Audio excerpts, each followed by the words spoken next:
श्री स्वामी समर्थ. तर काल आत्याची 2-3 दिवस झाला तब्येत बिघडली. त्यांचे गुडघे खूप दुखतात आणि मणक्यात पण गॅप आलाय. तर थोडीफार मला मदत करू लागतात. आता सगळा माझा एकटीवरच लोड पडला. हर्षूला पण सर्दी झाल्यामुळे तो पण आज घरीच होता. तर त्यानं थोडीफार मदत करू लागली आणि दुकानावरून घेतला त्याचा कचरा भरपूर निघला होता. तर त्याला जाळायला आला. इकडे-तिकडे फेकून देण्यापेक्षा मी जाळूनच टाकत असते.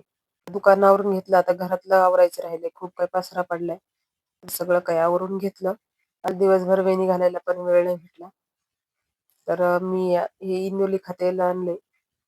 घरीच बनवत असते, पण यावेळेस काही बनवणं झालं नाही म्हणून इंदोली वापरायला लागले. चला म्हटलं सगळेजण खूप ॲड करायला लागले त्याचे, तर वापरून तरी बघावं. तर आज विराजची खूप टाच दुखत होती, तर त्याला उसानं मी शेकणार होते. तर हर्षूला सर्दी झाली, तर त्याला पण हळद करून दिली.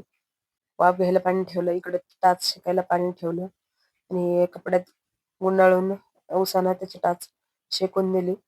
उसानं टाच शेकल्यावर राहते म्हणतात आणि माझी पण खूप दुखत होती. मी पण त्याला शेकली तर माझी खरोखर राहिली. पाणी टाच शेकण्यासाठी मी गरम केले, पण त्यात थोडंसं मीठ, लिंबू आणि शॅम्पू टाकला.